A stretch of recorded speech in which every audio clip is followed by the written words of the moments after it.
In a world where every agency claims to be digital first, Wondrlab has positioned itself as platform first company. Over the past few years, it has scaled rapidly through acquisitions in MarTech, influencer marketing, and content, while making its presence felt at a global stage like Cannes. But what lies ahead? Today on Best Media Info, we bring you an exclusive conversation with Hemant Shringy, Chief Creative Officer, and Rakesh Hinduja, co-founder and managing partner at Wondrlab. Welcome, guys. Hi. Hello. Thank you for the lovely welcome and the intro, yeah. So, because Hemant is the newest member in the team, I would love to start with Hemant.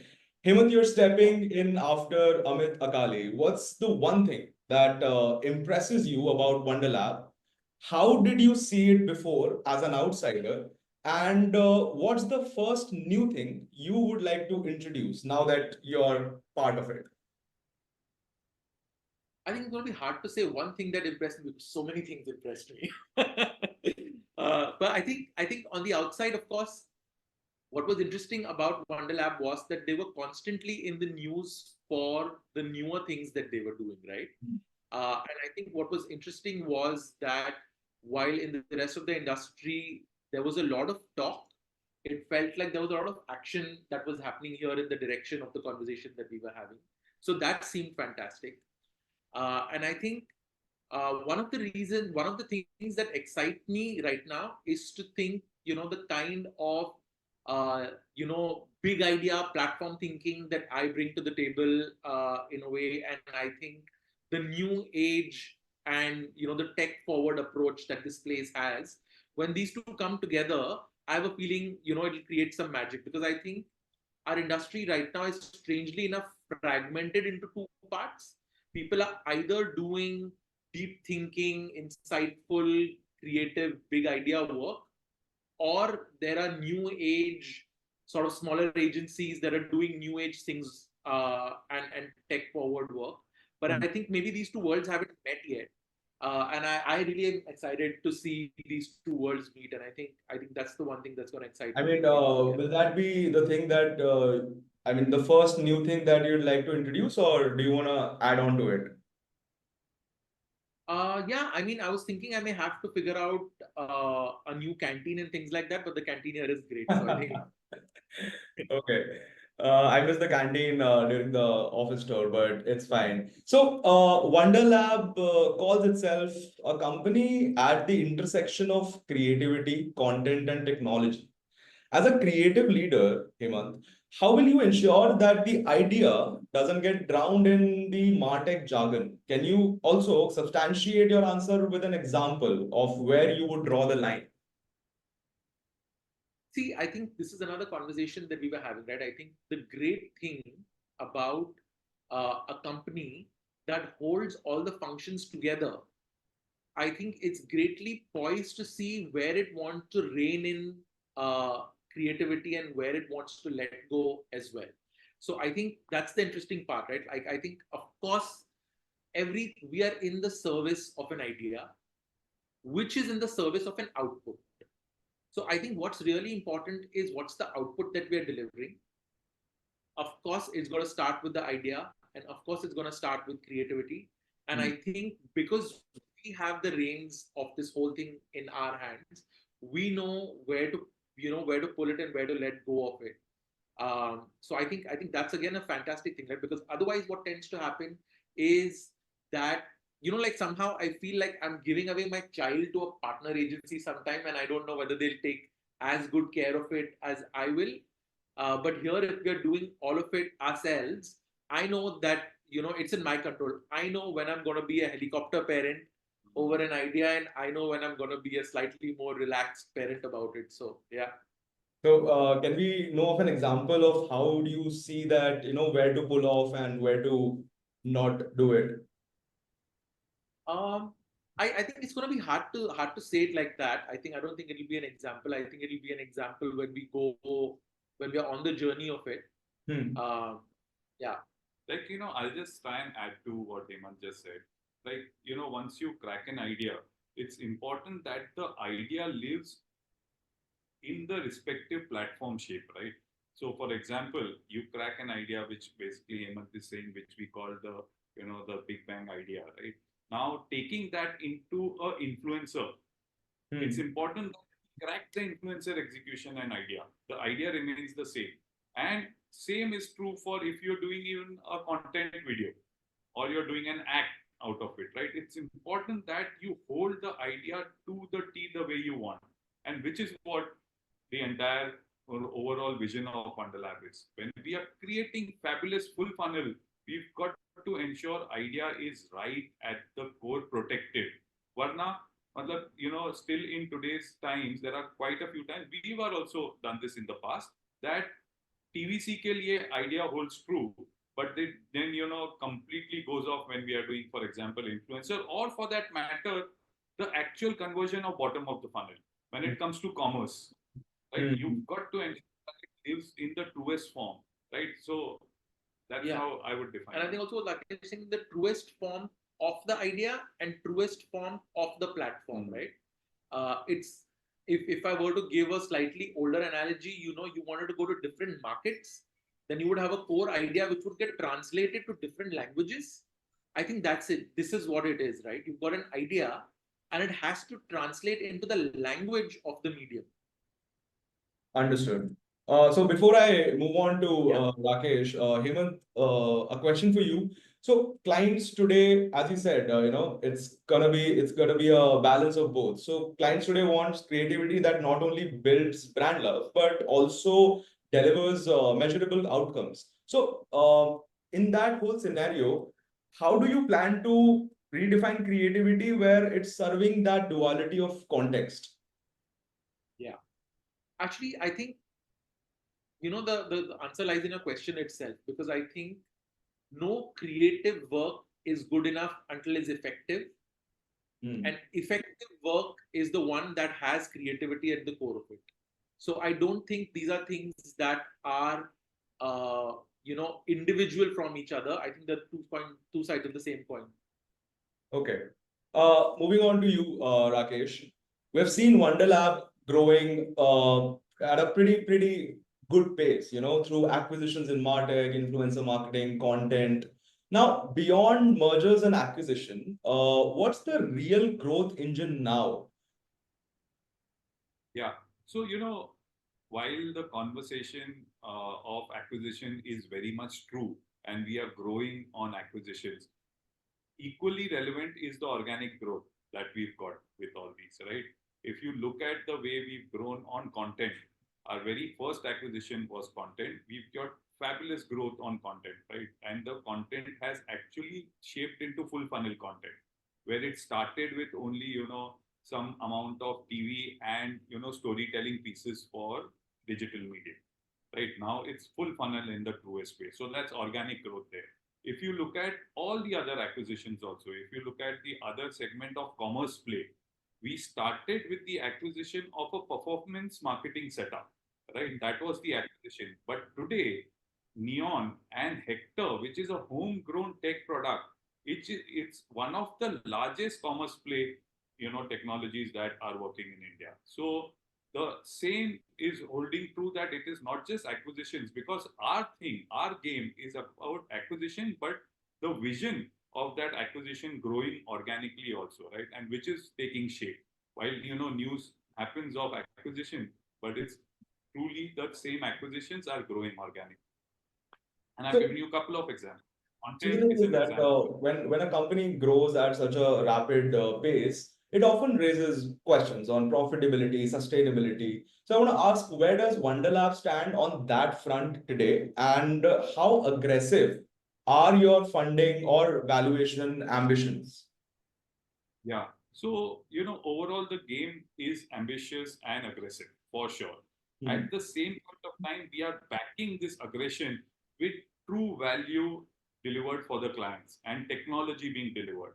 So, our growth path on, whether you've called out, without getting into details, margins are strong, but are investing the same thing into growth, like, newer technology, newer platforms. We are reinvesting a lot so that we get that momentum, right? So it's a cycle of things where whether you called out, the entire valuation happens with addition, but also reinvesting in the truest way, right? That's how we are achieving what we are achieving.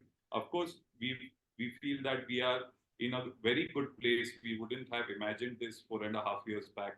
Right? We are happy with it, but at the same point of time, you feel there is so much more to do once you've gotten there, right? So that's Yeah, that's an something. unsaid rule. I mean, we as journalists, we're all ears if you want to talk margins, data, numbers, net worth. So please feel free if you want to share those numbers with me. It would just add laurels to my interview, right?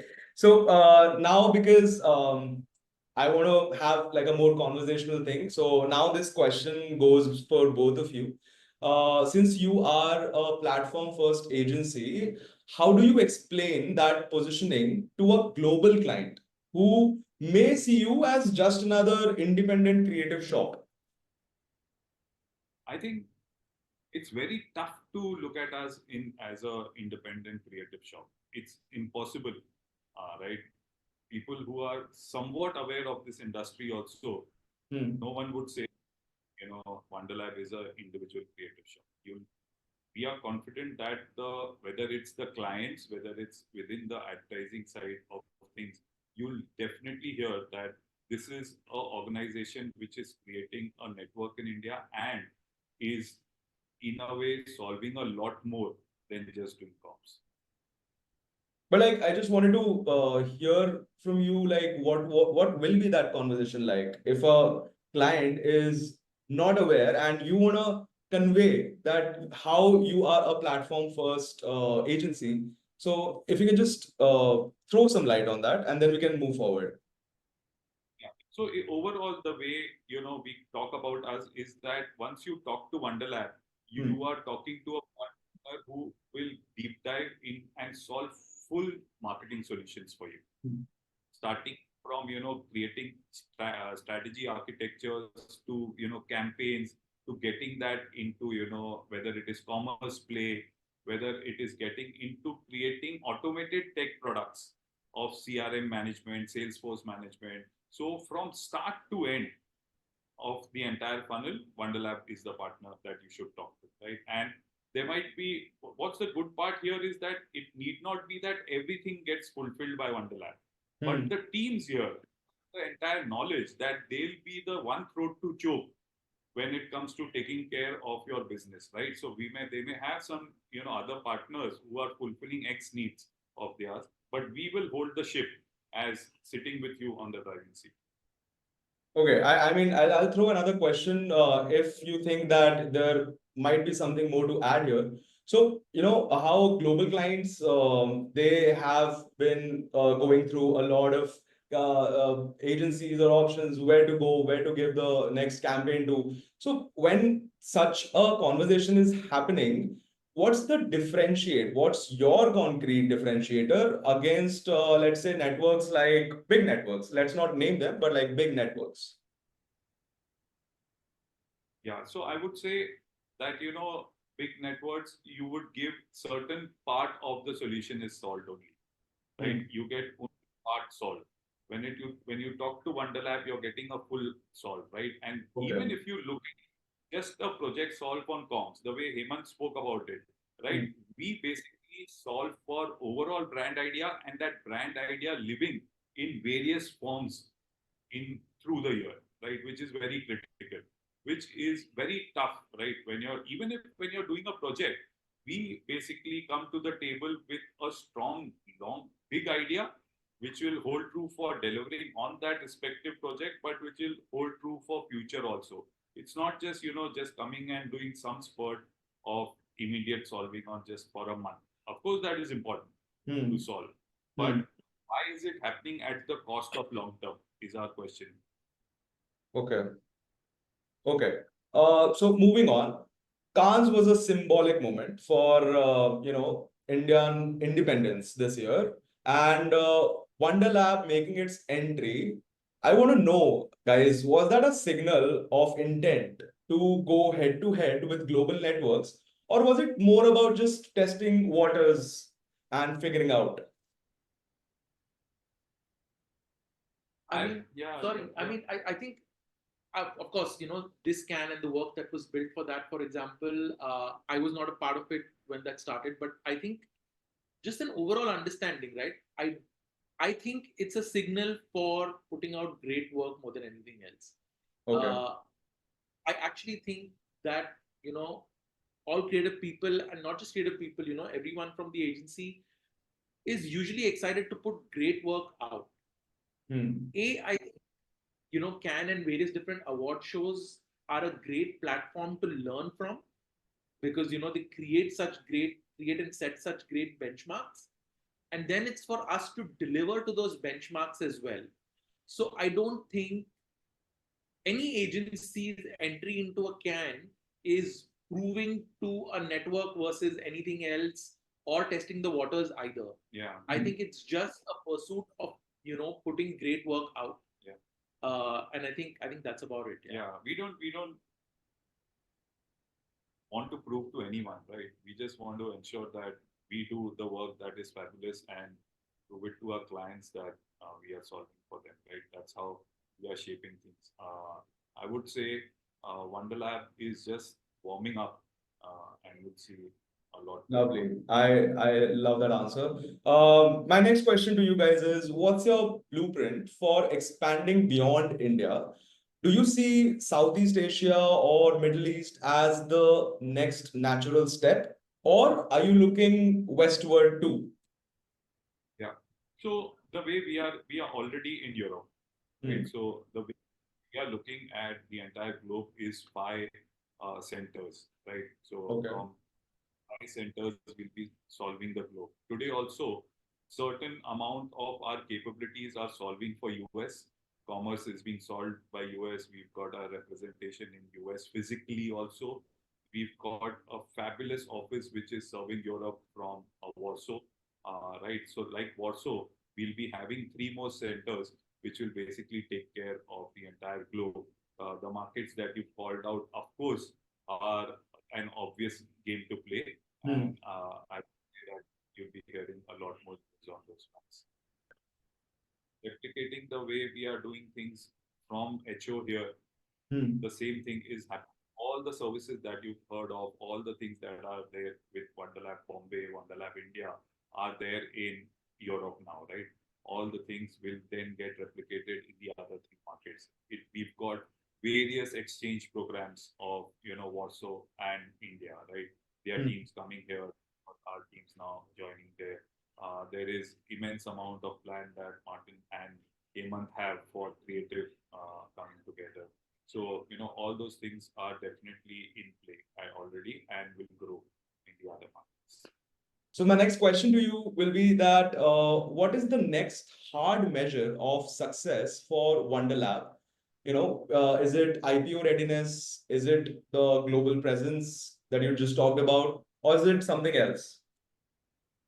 No, it's all the things that you've said, right? On various levels, ensuring that we live up to all the conversations that we are having in the truest way and maximizing this for all the clients that we have, right? Ensuring that full funnel and big bang happens on all the clients is our immediate objective, right? Ensuring that that's happening is Hemant's and my game here, to have people, product, profit, as we've always called out, right? This is in a way vision that we've got. Of course, the things that you've called out, global play as the management team, that's obviously in the game, right? Whether global play is, as I said, five centers happening before IPO or IPO happening, as we finish two or three, that depends on, as time shapes up and overall our performance shapes up.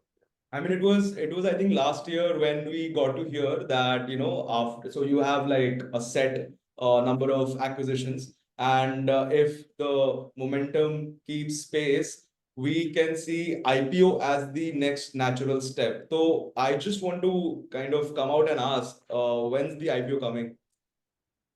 Yeah, so IPO, of course, that there's a process to the IPO, right? We are very much living to the entire commitment that it is being planned towards an IPO. We've already on that journey. Now, time-wise, I can't just give you a time thing, right? Because it depends on a lot of things that have to be put in place, right? So like no mention about the timeline. Like, can we expect it happening this year, the next year? Yeah, I would let you know the moment I get a grip on okay, it is happening this year or next year. Okay. But So my next question is basically something that kind of makes me very curious. And the newly elected AAAI president also said that it is high time that our industry attracts fresh young talent. Now, talent retention and attraction are kind of a make or break for creative agencies today. What's your plan to make Wondrlab a destination for the best young talent, especially when tech firms and startups, compete for the same people? Yeah, I think uh, the great thing about the fresh young talent is that they've got a point of view, and I think a place that allows people to have their point of view Hmm. and for them to not seem like a cog in the wheel, but an important, uh, you know, propeller of the vision of the agency. Uh, I think it's about that. I think we are looking for people. Imagine a place that is offering a diverse kind of a service will need a bunch of people that are absolutely diverse in their points of view, thinkings, and what they bring to the table. And I think it's really not just our opportunity, but also our responsibility to allow them that point of view. Hmm. And I think what we are looking for, right? I think yeah, I think what should attract people to this place right now is to say that, hey, you have a point of view, and we have a place where that point of view is not just appreciated, it's celebrated and welcomed.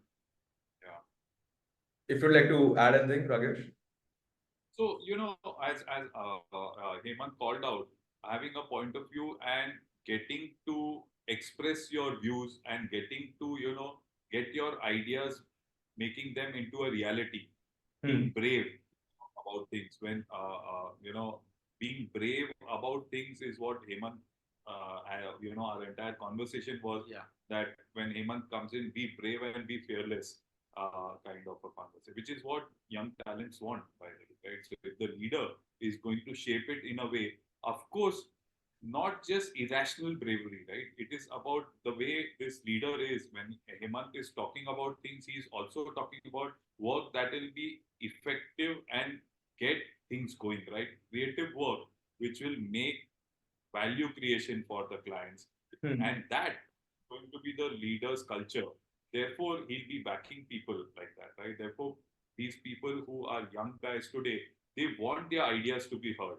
When they crack something which is really good, they want this to be, taking shape into reality, right? Which is what will attract, right? Of course, having said that, it's going to be fabulous amount of rigor, right? It is going to be being hungry about things and getting things going, right? Because what we are trying to do is not very easy, right? It is not just about cracking a TVC. It is not, it is cracking a TVC super critical and super tough also, right? Having said that, it's not the only thing. When you get into full funnel, you've got to be having the rigor of understanding the clients in detail and ensuring that I keep saying that full funnel is not an easy game, but it's the right game uh, to play, right, for the marketer. So that's what living up to that. The young people who are up to it will definitely thrive. I think we've got a quote: "Full funnel is not an easy game; it's the right game." So that brings me to my last question. In an era of constant churn, guys, what's your philosophy for building long-term client relationships that goes just beyond winning pitches? So, it's not like Wondrlab enters a lot of pitches. So it's very much, we are very selective about things there. In fact, most of the organic growth and inorganic growth that we've got is through our work and through the relation, through, proving things, right? I wouldn't reveal more of how we do that. It's all this approach of when we creating value for our clients is the way we are going to grow, right? Whatever our approach is, living up to that approach is the belief system that we've got to back ourselves with, and that's how we'll be growing. It's not just about winning things through newer pitches, etc. Right? In fact, we don't have that kind of a bench space that I had in my previous avatar, where I could enter any pitch because we had we were only doing X kind of work, right? And we had teams which were huge. Right? Here we don't have that, and I think it's right also that we don't burn our people. Yeah, and also I think this whole conversation of full funnel, right? It's not a hey, that's a new happy shiny thing to do, so let's chase that. I think full funnel, the way we are approaching it, comes from nothing else but what is the need of the client in that sense, right? And I think that sort of helps build that relationship. And a company that is giving you full funnel, and like how we were speaking about the fact that it's all under one roof, it's not me trying to say, hey, I am pushing this piece of work because it's going to work out for me as a company. I think we've got everything to offer. So what we are suggesting to our clients is everything that is right for them and that is absolutely needed. And I think that's also a way to build relationship. And I think that's actually the only way to build relationship. When you're truly understanding what is the challenge that the client is facing and you're offering them that. So I think that also is definitely one of the strong ways to build relationships. And I think, from my experience, work begets work. I think the more great work you put on table for the client, the more effective it is, the more output oriented it is, the stronger and deeper the relationship is going to be. Lovely. That was great, guys. Thank you so much for your time, and thank you so much for this conversation, because we definitely learned something from this. From creativity meeting technology to ambitions of going global and even eyeing an IPO, Wondrlab's journey is one to watch. This was Best Media Info in conversation with Hemant Shringy and Rakesh Hinduja. Don't forget to like, share, and subscribe to our channel, because we ask what most won't. Stay tuned for more conversations that matter in media, marketing, and advertising. See you in the next one. Thank you, guys. Thank you. Thank you so much.